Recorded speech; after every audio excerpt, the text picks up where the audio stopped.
I realized something was broken between us the night she flinched when I reached for her hand. It wasn't dramatic. No fight.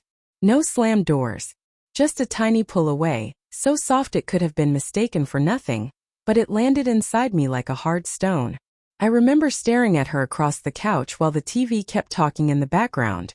She didn't notice my eyes on her, or maybe she pretended not to. At that moment, I knew that whatever we had left was slipping through my fingers like sand. For months I had been begging for closeness. Not just sex, touch, warmth, a hug that lasted more than 2 seconds. She always had an excuse. Tired, stressed, not in the mood, headache, maybe tomorrow.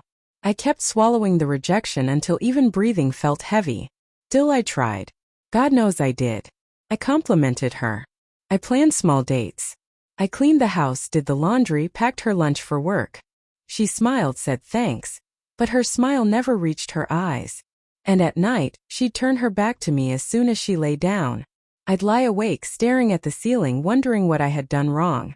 The night she flinched, something inside me went quiet. I stopped asking, stopped reaching, stopped waiting for a sign that she still wanted me. I turned inward like a door slowly closing. The first week she didn't notice. She enjoyed the space, I think. She slept easier. She hummed while getting ready for work. She spent more time on her phone, scrolling with her screen turned just slightly away from me. Then came the messages. Not to me on her phone. At first, I only caught glimpses of the same contact name popping up late at night. R.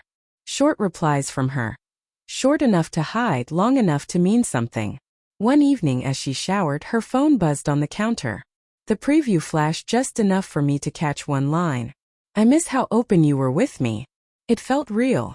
My chest tightened so hard I had to sit down. I didn't open the message. I didn't need to. My mind replayed every moment she pushed me away. Every cold shoulder. Every excuse. Every lie she never bothered to say out loud.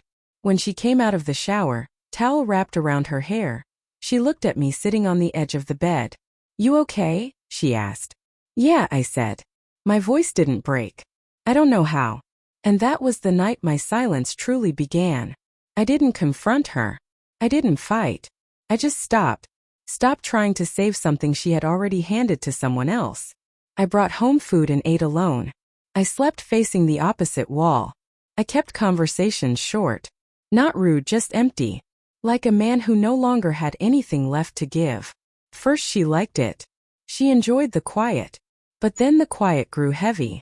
One morning as she poured tea, she asked softly, "Are you upset with me?"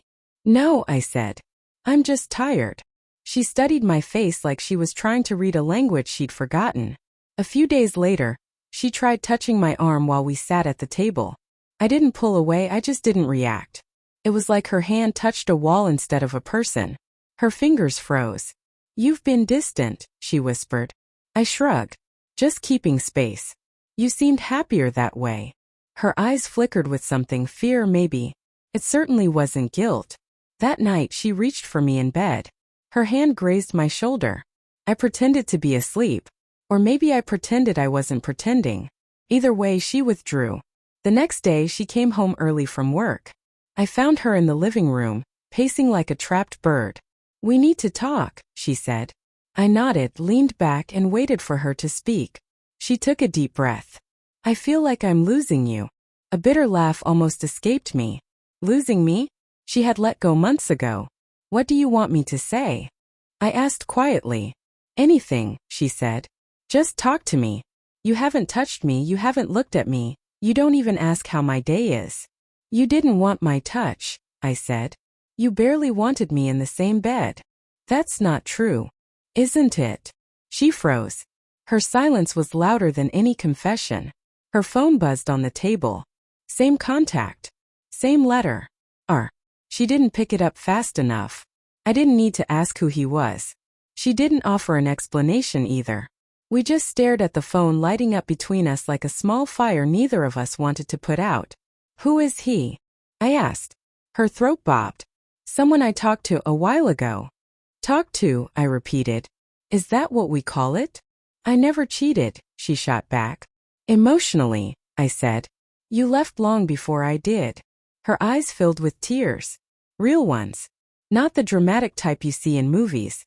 These were quiet, trembling, scared. I pushed you away, she whispered. And you still stayed. I thought you'd always try harder.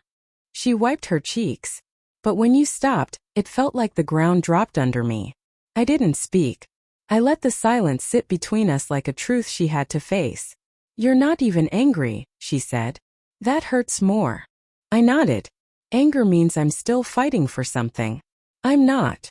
She broke down then. Knees buckling, hands covering her face. I didn't comfort her. I think that was the first time she truly understood what she had lost. Days passed. She tried being sweet again, making breakfast, hugging my waist, sitting close on the couch. But her touches felt like apologies written too late. The man she texted faded away from her phone, removed like a stain she hoped I wouldn't notice. But I had already seen enough. Once you know someone can step outside the relationship for emotional warmth, you never forget it. One night, she crawled into bed and whispered, "Can we start over?" Her voice cracked with desperation. It was the same desperation I had carried for months, except mine was ignored and hers was finally heard. I stared at the ceiling. I don't think I can go back. Please, she breathed. I turned to face her, really face her for the first time in weeks. I begged for you, I said. You begged for someone else. Her lips trembled. She reached for my hand. This time I pulled away. The silence I gave her wasn't revenge. It was the truth settling into the spaces where love used to live. That quiet showed her everything words couldn't. And that was the night she finally understood the cost of my silence. I didn't leave right away. But the marriage ended quietly, like a light dimming until the room goes dark. Sometimes revenge isn't a scream. Sometimes it's the moment someone realizes you're done saving what they burned. And in the end, it wasn't her tears that broke me. It was the fact that I no longer felt the need to wipe them,